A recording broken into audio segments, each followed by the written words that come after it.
Avudde yakabange byapa babiwambye. Boterevu nnyo. Nendo Chameleon alemedde mugulire week eno. Ate katomanyi bagamba nyumba bagamba gundi temanyi nyumba mbi. Ebizibu tebimanyi nyumba mbi. Bayira buli wabera n'ebizibu bikweyongerako nodduka ebizibu ne bikugoba nodduka stress ne zikugoba.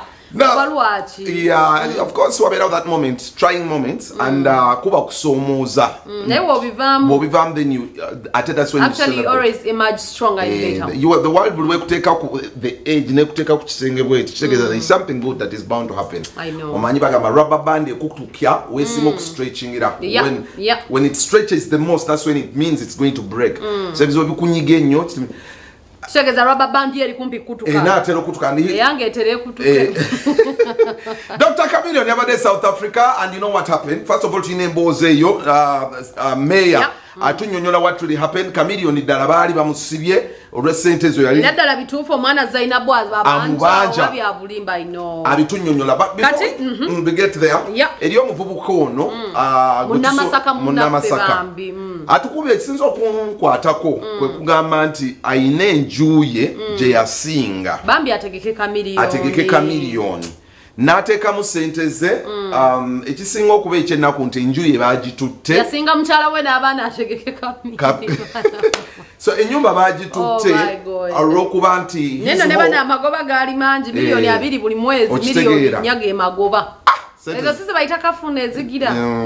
know that experience. So someone yali sure anti Chameleon would make the money. I know. So Chameleon didn't show up despite all the monies that were paid. As he narrates, it's a sad story. Of course. Je tuba tutandikirako then tuyoke. No story je bayite kuba omunaku techa. Ekube munaku techa. Katubirabe. Manya gange nze Kiseka Samusoni. Nsonga ndese BBS. Nsonga ya Chameleon.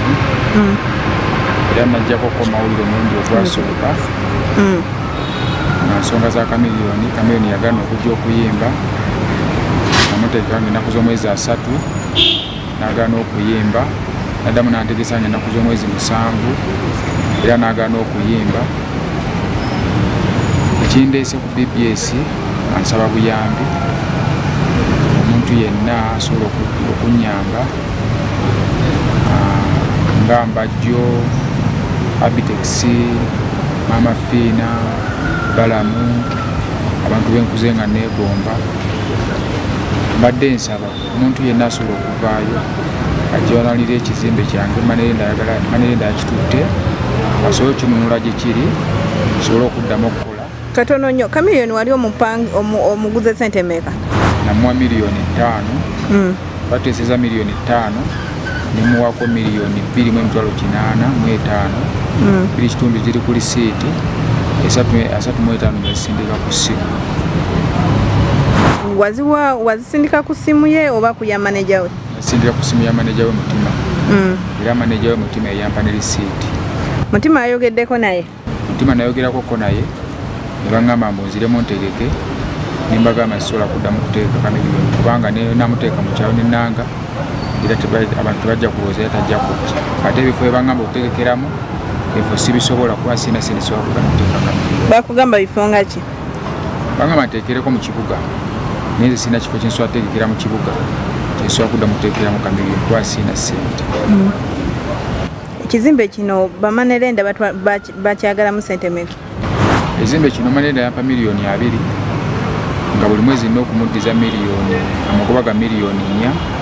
Nisooka ne muwaka amagoba agasooka amagoba mirundi kati gakayita mirundi 2 sente siziina wabula nsaba buyambi kubanga nga mukulu mbajjo Eyetegeka oba Balamu oba Mafina asobola okununula ekizimbe kyange n'akijja mu mikono gy'abamanerenda nembeera nga kisobola okuddamu okukola kubanga ekizimbe kinene kuliko lodge kugenda kubaako woteeri kuliko kiraabu kuliko bintu bingi kuba kiteeka abayimbi nenge gye kyakatandika okukola nga kiri mu kyalo sina ssente nyingi ze nsobola kuba nga nkola kusasula manerenda. Abantu tebalowooza nti oyagadde kubuukira Chameleon? Saagadde kubuukira Chameleon kubanga sente nazifunanga ennaku z'omwezi 15 nensinkana Mutima ng'ennaku z'omwezi 16 nensobola okuba nga muwa ssente nempangisa ebyuma nempangisa buli kimu nenkuba drive nenkuba ebipande nenkola bintu bingi kuma kwogera na manager we situukirangako Chameleon. Manager we yaddamu nansinkana naŋŋamba nziremu nteeke nga ne lawyer wange ninze nagenda okulaba nga sobola kuddamu kuteeka Chameleon kuba ensonga ne namulanga mu kyalo era abantu bajja kutte. Era omusango gwange olunaku lwaleero lawyer ayinza okuba nga olunaku lwaleero agutudde mu kkooti oba nga guyinza kgenda lunaku lwankya naye nga omanyi nti ebya kkooti birwawo amagoba ga Manerenda galinnya buli kaseera.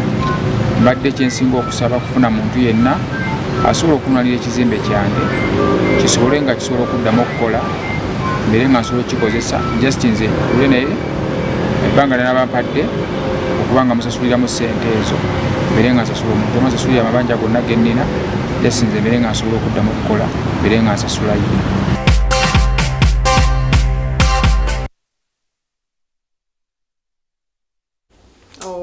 Okay. It's serious. I know.